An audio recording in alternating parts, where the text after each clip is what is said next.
So malapit na ngang magtapos ang NBA season 2025-26 mga kaibigan, sa ngayon ay nagkalat po ang iba't ibang malalaking trade rumors at signing of free agencies kung saan maraming malaking pangalan po ang nai-involve dito. May mga team na naghahanap ng bagong templa sa kanilang grupo next season, susubok na bumuo ng kakaibang lineup na kung saan makakapagkakatiwalaan ang lakas at tibay para sa pagkuha ng kampyonato, at yung ibang NBA team naman nagpaplanong panatilihin yung mga mabigat na pangalang core nila. Kagaya na lang umano sa plano ng Dallas Mavericks front office kay Kyrie Irving na i-keep nila si Uncle Drew, susubukan nila ang duo ni Kyrie at matinik na rookie nilang si Cooper Flagg, at syempre maging mentor ni Cooper para mas mag-improve pa o mailabas ang malahalimaw na laro. Sa kabilang banda naman, isa sa matunog ngayon ang malaking storya patungkol sa paglipat ni Giannis Antetokounmpo sa ibang team next season, na kung saan ayon po sa nagkalat na report ay willing naman na makinig ang kampo ng Bucks para sa Giannis trade. Pinagtistahan ng maraming fans ang storya na ito na maging ang mga batikang NBA analyst ay palaging napag-uusapan ang sitwasyon ni Greek Freak sa team ng Milwaukee Bucks. Maraming kupunan ang interesadong kunin si Giannis, kabilang na rin sa ngayon ang Boston Celtics na willing silang isama sa trade package ang former Finals MVP na si Jaylen Brown mga kaibigan, na ayon kay Shams ay posibleng mapasama pa sa package si Derek White, at pati Cleveland Cavaliers ay gusto ring kunin si Giannis. Pero ang problema, wala silang sapat na future picks para pagandahin ang trade package na mae-o-offer nila sa Bucks upang mapapayag ang front office ng Milwaukee. Dahil ang future picks po ang mas demand ng Bucks para bitawan si Greek Freak, si Shams na dito mismo ang nagsabi na kumbaga malayo ang Celtics kay Giannis. At may tatlong kupunan ang malapit na bagsak ng Bucks superstar kung sakaling matuloy ang sinasabi nitong paglipat ng bagong kupunan mga kaibigan. Ito ay ang Miami Heat, Golden State Warriors at Minnesota Timberwolves. Sila kasi ang may kayang maglatag ng mabigat na trade package offer sa Bucks para makuha si Giannis. Siguro sa Heat ang bagsak ni Giannis kasi mukhang mas okay si Tyler Herro plus ilang young talent active players nila at dagdag na future first round picks nilang hawak.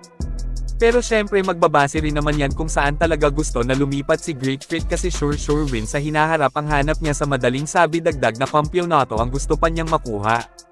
Kayo mga kaibigan, Heat, Warriors o Wolves ang team kaya sa tingin nyo ang bagsak ng Bucks superstar? Mag-comment lang. Do this offseason. Boston loses in the first round after a 3-1 lead. What do they do with guys like Jaylen Brown, Derek White, other players that are up for big money extensions either this summer or summers to come? Then there's a bunch of teams like Miami, Golden State, Minnesota that have to make moves, that want to make moves to better their team. So I tried to... Ngayon ay dito na tayo sa maingay rin na usap-usapan itong Kawhi Leonard at LeBron James sa Warriors next season, kung saan posible po talaga na matuloy ang malaking rumors na ito. Ngunit bago tayo magpatuloy, ay subukan nyo pong maglaro sa bagong laro na Crazy Dog. Hindi po ito isang sugal, hindi nyo kailangang maglabas ng kahit isang sentimo na puhunan para kumita mga kaibigan. Magsipag lang sa paglalaro, gawin ang daily task na hinihingi ay kikita na kayo kahit nasa bahay lang. Ang maganda sa Crazy Dog ay mabilis ang pag-withdraw, hindi kagaya sa ibang laro. I-click lang ang link na nakapin sa comment section. Maraming salamat po.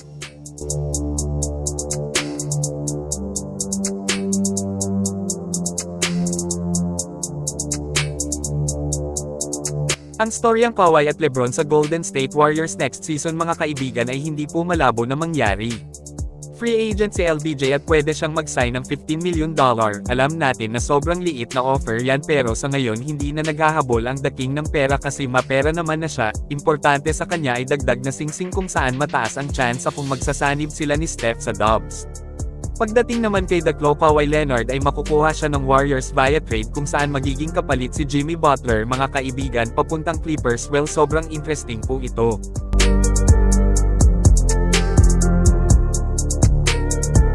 Samantala pagdating naman sa kung sino ang dapat kuhanin ng Warriors sa papalapit na NBA draft, kung saan matunog ang storyang plano talaga nilang kunin itong si Axel Lendebor, isang 6'9" forward na kilalang matinik na two-way player. May totoong husay siya kaya maraming fans rin ang nagsasabi na siya dapat ang kunin ng Dubs.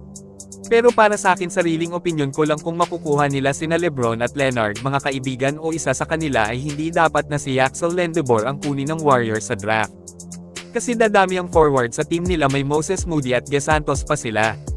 Sa tingin ko mas okay na itong si Adey Mara ang kunin, isang mahusay na player ito, mautak maglaro, parang guard, umintindi ng laro, may pasa, may nakakabilib na footwork at may depensa din siya. Higit sa lahat ang kanyang size na 7'3" ang isa sa pinaka-importanteng kulang sa Dubs mga kaibigan. Sa wala pang ideya kung gaano kagaling itong si Adeymara ay panoorin po ang video hanggang dulo. May galawang Nikola Jokic ang manlalaro na ito ang kanyang laro ay matured na handang-handa na sa NBA.